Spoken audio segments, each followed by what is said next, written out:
Secret Diary of a Call Girl Chapter 7. Hannah. There are many things I hate in life. Getting my taxes done, waxing, HIV testing, my period, but there's nothing I hate more than when my sister Jackie decides to stop by. For as long as I can remember, Jackie and I haven't gotten along. I think that her hatred for me stems from early childhood. Before I was born, she was the star child, the apple of both Mum and Dad's eye. But then, I came along and ruined it all for her. I stole Dad away and she's never forgiven me for it. Oh, well. That's just one less person I have to lie to. Jackie called me a few days ago as I was finishing up with a client. She'd said that she wanted to come over for dinner. One thing that I've never been able to understand is if she hates me so much, why does she insist on being a part of my life? Perhaps, it's her passive-aggressive way of getting revenge on me. Nonetheless, I can't say no. After checking to make sure that my schedule was clear, I agreed to have her over for dinner Tuesday night. It might not be the highlight of my week, but it'll get her off my back for a while. I just hope that she isn't having husband troubles again. The last time that she and her husband Patrick were on the rocks, he'd been cheating, Jackie had shown up at my door with nowhere else to go. I'd grudgingly agreed to let her stay and struggled to keep my secret safe. In the end, I'd succeeded. Barely.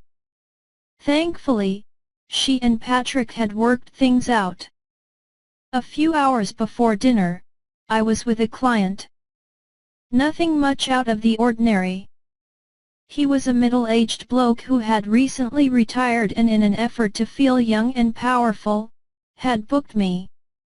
The sex was tedious, standard missionary, but satisfying non-heeless. And he gave me a great tip. He'd said that he would ring to book me again, which is always good for me. I can never have too many regulars. As soon as I got home, I jumped in the shower. I didn't think it appropriated to have my sister over for dinner with some bloke's sex sweat all over me. Then again, it might get her to leave, nah. Even I wouldn't do that. I got out of the shower and dried off. I had just under an hour until Jackie's broom landed. I decided not to bother doing my hair and makeup. It's just my sister. I'm not going to fuck her, so what do I care?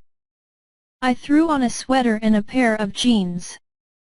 I knew that my casual appearance would piss off Jackie, but I couldn't resist. And I knew that she would do everything in her power to push my buttons as well. It was how we socialized. I ordered takeout Chinese and opened up a bottle of wine. I've never been much in the kitchen.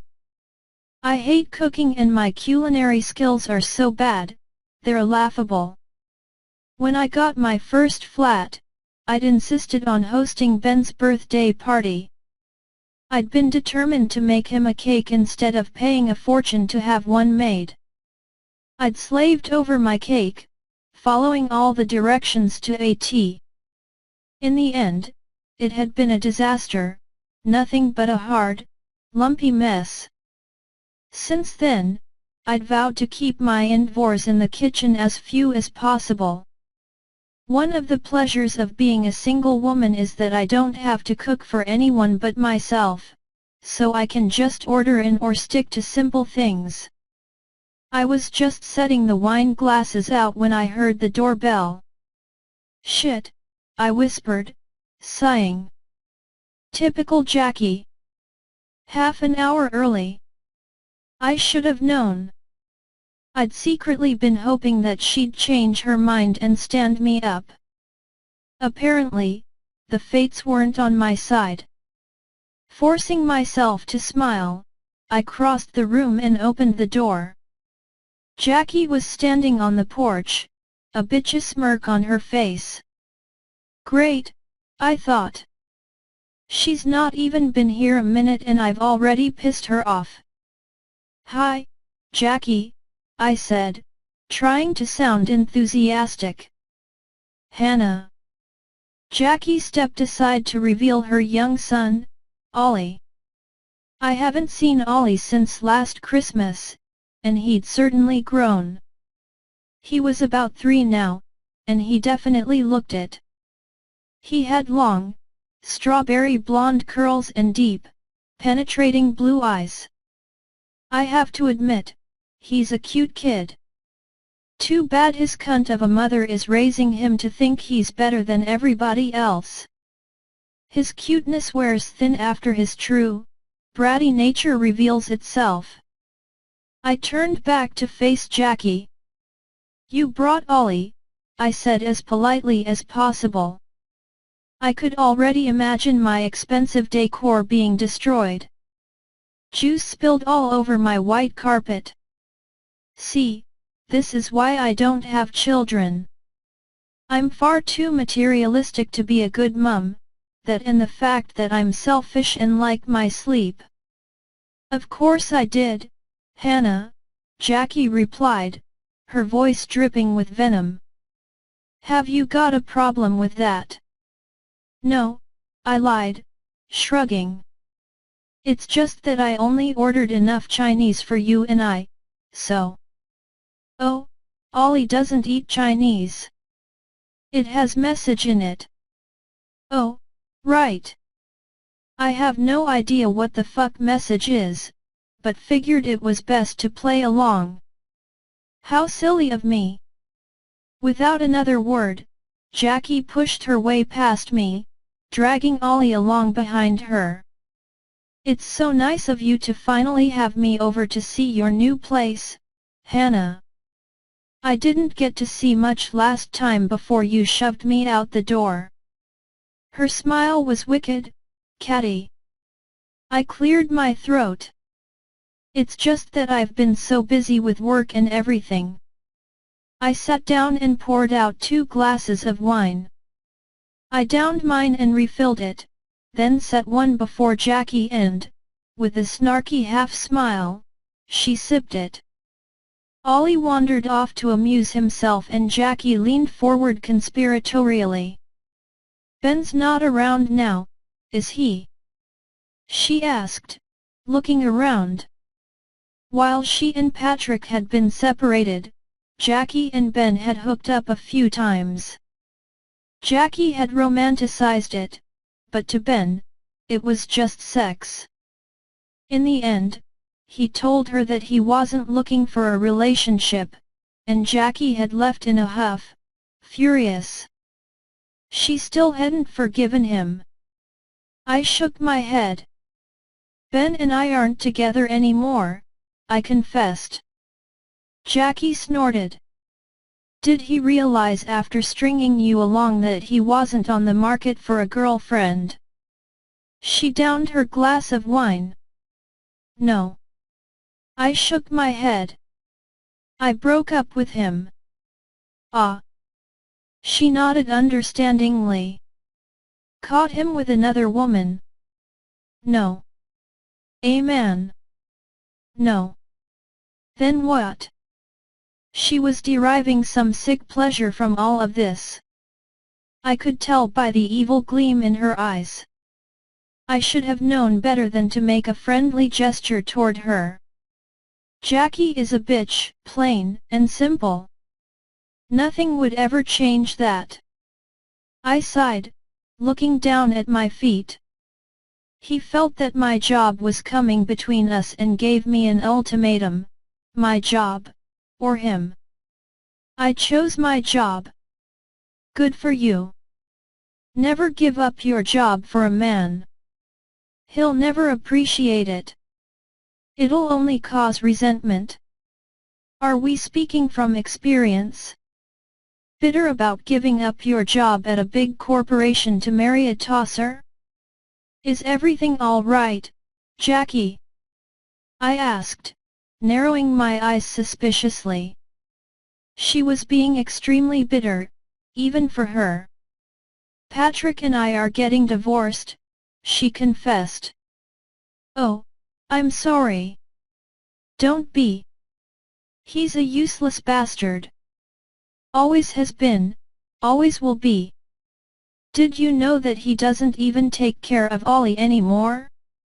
It's all my job. Wow.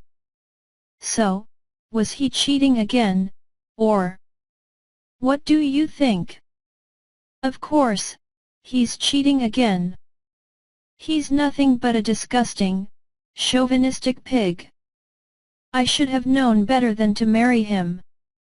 I couldn't help but get a little barb in. I thought he was the love of your life. That's what you said at your wedding. Well, I was wrong, wasn't I? She snapped. He's nothing but a prick. I'm just glad I realized it before it was too late.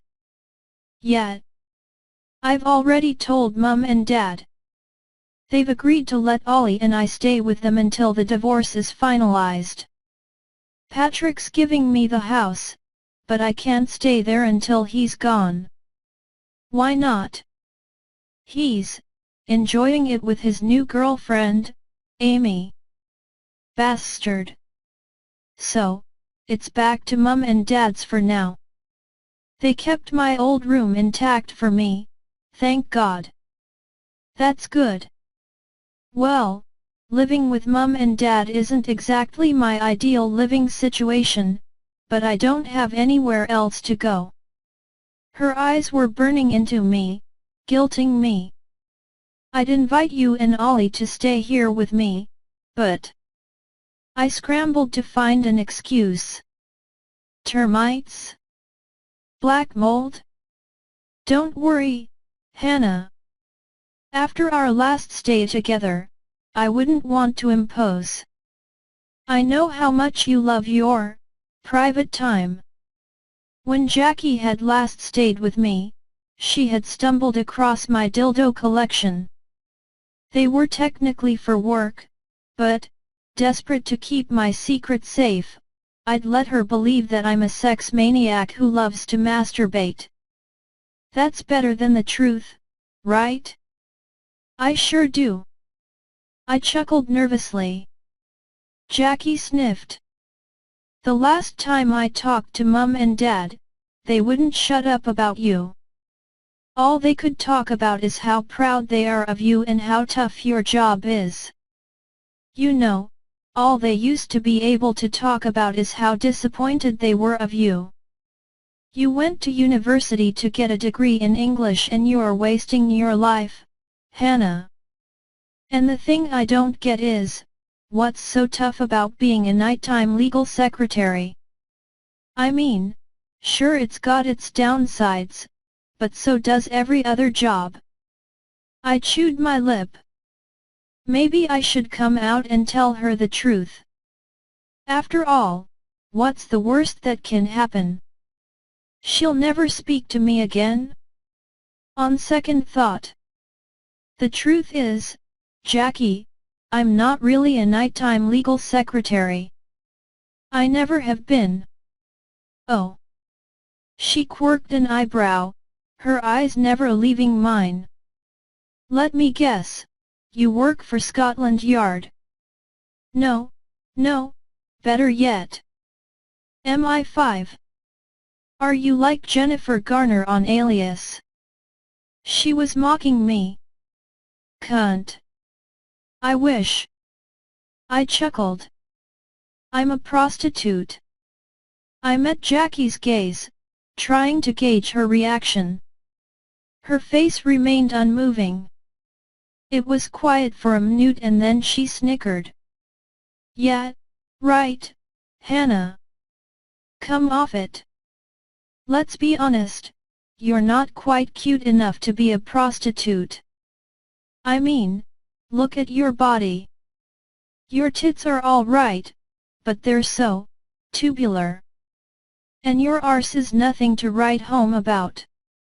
Oh, really? Biting my lip to refrain from speaking, I grabbed my laptop from the coffee table, and turned it on, opening up my website. I set it down on Jackie's lap. Her eyes roamed the page and her mouth dropped open. "See?" I said. "You weren't kidding," she whispered, her eyes wide in shock. "No," I answered simply. Jackie looked at me as though I were a complete stranger. "You're disgusting," she hissed, shooting to her feet. "Filthy." "Tell me how you really feel," I muttered, shaking my head. "How can you degrade yourself like that? Mum and Dad raised us better than that." "It's not degrading. It's actually quite empowering." "Stop. I don't want to hear any more." She clapped her hands to her ears. I scoffed. "Well, you have to, Jackie, 'cause I'm telling you the truth. I'm a prostitute. This is who I am. It may not be what everyone else does, but it makes me happy. I love it." "You're a filthy whore." "That's just semantics. Do Mum and Dad know?" "Yeah. And they're proud of the fact that their daughter is nothing but a disease-ridden whore. For some reason, I'm not quite sure why, that stung. I felt my blood start to boil and rose to my feet, my jaw clenched. "I may be a disease-ridden whore, Jackie, but at least I've never been cheated on. Because I actually know how to please a man. I am not a frigid bitch like you." Jackie's hand snaked out and connected with my cheek with a loud crack. It rang throughout my head, making me stumble a little. I took a step back, my hand flying to my stinging cheek. "Get out!" I barked, picking up Jackie's purse and throwing it toward the door. "And don't come back. Have a nice time living with Mum and Dad, I know you'll make them proud." "I'm already gone." She picked up Ollie, who'd been happily watching TV, and stormed out. "I can't believe you'd say that to me, Hannah. Me, your own sister. How could you?" I heard the door slam shut behind her and then a deafening silence. Typical Jackie, making it all about her. How could I call her a frigid bitch who doesn't know how to please a man? Ha! How could my own sister call me a disease-ridden whore? I hadn't imagined even Jackie capable of that. What got to me the most was that I actually cared what she thought of me. I snatched up the bottle of wine and took a greedy gulp. I needed something to calm me down. I'd just succeeded in driving my sister even further away. Who cares? I thought. You don't need people like her in your life. Besides, she'll get over it, she always does. Willing myself to believe it, I took another drink. I had a few days off and it didn't matter that I'd be drunk before the night was out. After all, what did other people do when they destroyed their relationships with their family? Well. A few days later, feeling much better, I met an old client for a booking. Ross and I had first met several months earlier. He'd had me dress up like a priest while he dressed up like choir boy, and then I molested him. Strange fantasy, I know, but it takes all kinds. He'd promised to call me next time he was in London. I can't wait to see what his fantasy will be this time.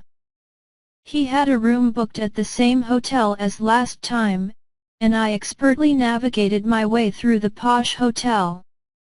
Some of the staff recognized me from my frequent visits and glared at me disapprovingly.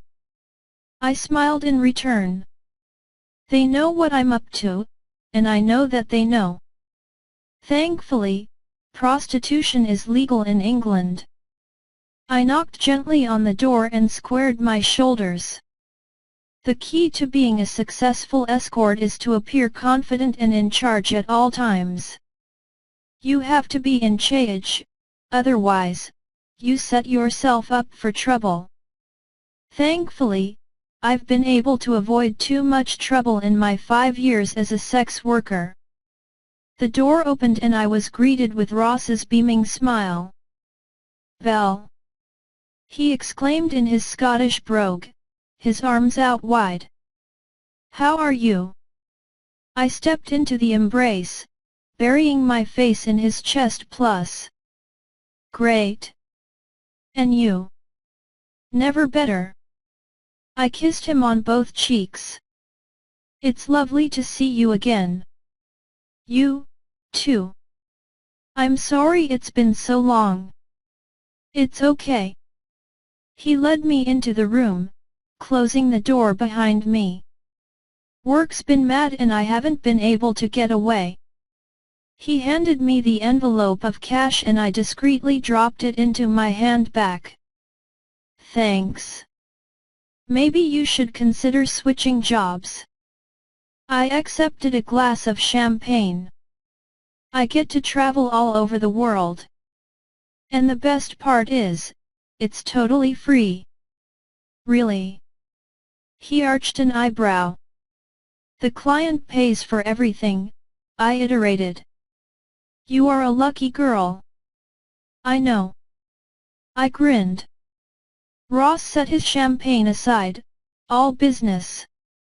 I have something very special planned for us," he said, his eyes alight with childish joy. "What is it?" I asked, laughing gaily.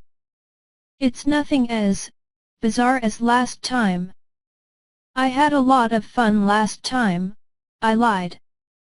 Ross cleared his throat. "Growing up, my parents forced me to attend Catholic school. They're both devout Catholics. I, personally, find the whole thing ridiculous. But for some reason, all of my fantasies involve religious figures." "You might want to get that checked out," I teased. "Since you fulfilled my choir boy fantasy, I think it's time we moved on to the next one." "I can't wait." "Have you ever heard of rubber-clad nuns?" "No." "You dress up in a skin-tight rubber jumpsuit." "Sounds good." "Not really." "With a gas mask." "Ahoy! Even worse." I thought the last fantasy was fucked up, but this one, there's nothing remotely sexy about it. But still, Ross is a paying client, and what the client wants. I smiled politely. "It sounds like we're in for some fun." "I hope so." He laughed. "I put your costume in the loo. So, whenever you're ready." "I'm ready now." I set my drink down and went into the bathroom, locking the door behind me. Turning on the light, I saw the rubber jumpsuit hanging from the shower rod. Sighing, I slipped out of my dress, kicked my heels off, and took the jumpsuit off of the rack. I put one foot in and then the other, tugging the suit up. Now, I've never really been a fan of rubber or leather. I don't like the feeling of being constricted, but just this once, I'll do it. I just hope to God that Ross's next fantasy doesn't involve anything even remotely close to this. When I finally had the jumpsuit on, I zipped it up and slipped into the black stiletto boots that accompanied it. I looked at my reflection in the mirror. I looked like the dominatrix from hell. Chuckling to myself, I pulled my hair back into a tight bun and fit the gas mask over my head. Then, I placed the habit on tip, securing my hair back. Sure, it was bizarre, but if I was going to play the part, I wanted to be perfect. The discomfort from the rubber was nothing compared to that of the gas mask. I couldn't help but wonder if Ross would find it so sexy if he were the one dressed up in the uncomfortable costume. Something told me that he would. Ross was bizarre, but he was nice and paid well. Two of my favorite attributes in a client. Taking one last look in the mirror, I turned the light out and opened the door. Ross was lying on the bed in nothing but his knickers. I could see his erection straining against the cotton from clear across the room. Apparently, he was really turned on. I posed in the doorway, jutting out my hips sensually. Ross grinned. "You look so hot," he said, rising to kneel expectantly on the bed. "I can't wait to fuck you."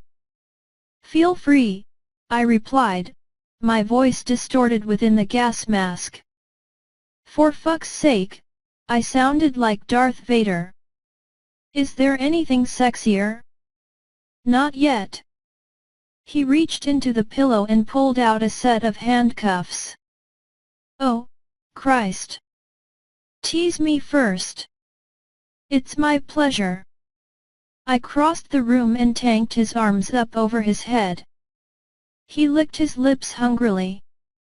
I secured the cuffs around his wrists and climbed onto the bed, straddling him. "How's that?" I asked. "Good." I slowly worked one rubber glove off, dripping it onto the carpet. I reached back and gripped his hard cock through his underwear. I started stroking it, being especially attentive to the head. Ross closed his eyes, sighing pleasurably. His lips twisted up into a half-smile. After a minute or so, I helped him out of his knickers. Immediately, I went back to my task, enjoying the feeling of skin on skin. I quickened my pace a little, just enough to being him closer. I felt a drop of precum roll down my hand and smiled. Ross was excited. Apparently he found rubber-clad nuns exciting. I shifted down, removing the gas mask and took him into my mouth. He gasped and pulled against his restraints. I moved my lips up and down slowly, my tongue tracing up and down the shaft, tickling the soft underside of head. I worked a hand around to tickle his anus. The sound of a loud banging at the door caused me to cease my actions. I looked up at Ross questioningly. "Get rid of them," he pleaded, wanting to get back to it. "Back in a minute." I hopped off the bed and went through the main room to the door. I had opened it just a crack, when the person on the other side shoved it all the way open. "Where is he?" she demanded, glaring at me. "Who?" "Ross. My husband." "You're shit." "Fuck." Ross groaned. The woman followed Ross's voice into the bedroom and gasped. "What the hell is this?" she demanded. Ross's face flushed scarlet. "It's not what it looks like, Bree." "It's not." Bree put her hands on her hips. "You're not handcuffed to the bed with some." She looked back at me, her eyes burning with disgust. "Whore. Come on, Bree." "No. You've done this to me for the last time, Ross." "Bree, please, I love you." "Then why are you here with another woman?" "Because I'm embarrassed." "Of what?" Ross sighed. "Of my bizarre fantasies. I was too ashamed to ask you to fulfill them, so I figured that this was the best way to sow my wild oats. This is a new low, even for you." Bree sighed disgustingly. Get up and let's go. My mother's waiting with the kids down in the lobby. I stood there watching the exchange quietly. Bree was an attractive woman, sure she wasn't stick-thin and had real curves, but her sparkling green eyes were mesmerizing. I hoped that Ross and Bree would be able to work things out. Well, I'd better go, I muttered, backing away. I'd say that's a good idea, yet. Bree didn't even look at me. I caught Ross's eye and ducked into the bathroom. I quickly changed into my regular clothes and slipped out. On my way out the door, I heard Ross and Bree crying in the bedroom. Hannah. Once in the lobby, I felt my pulses relax. There's nothing quite like a confrontation with a client's wife to get your pulse hammering. I took a deep breath and made my way to the door. Outside, the sun was almost down, the sky a brilliant pink. I hailed a cab and got in. The driver asked me where I was going and after giving him my address, I called Ben. Hello, he said, sounding chipper. Hi. How are you? Good. How are you? It felt good to hear his voice. I'm having a shitty day. Do you want to come round for drinks or something? Ben sighed. I wish I could, but Gwen and I. Please. I begged. All right. He laughed. You know how to get what you want. And I'm very good at it. See you in a bit. Bye. Before I knew it, I was home. I paid the driver and went in. I threw my purse down on the table and went upstairs to take a quick bath. I went into my bedroom and switched on the light. I gasped. Standing before me was Harry. Harry. I gasped, my hand flying to my chest.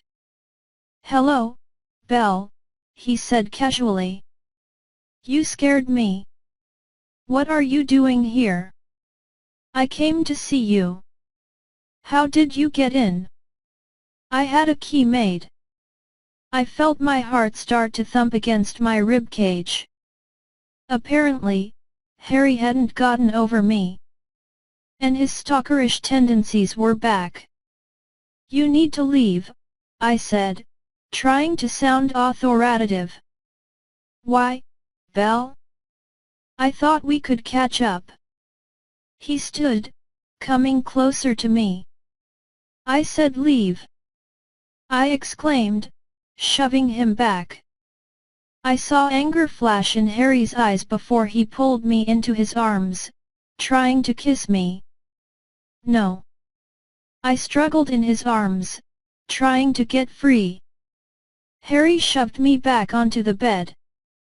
Come on now, Belle, is that any way to treat an old friend? He asked, advancing toward me. Harry, please. I begged, tears streaming down my cheeks. Just go. Not until I get what I came for. You need to leave. Now. Ben's on his way over and if you're here when he gets here. Don't worry. I'll be long gone by the time he gets here. He lowered himself down on top of me, crushing my mouth with his. I worked hand-free and gouged at his cheek. He pulled back, a trail of blood dripping down his face. You bitch! His fist crashed into my face and my vision wavered.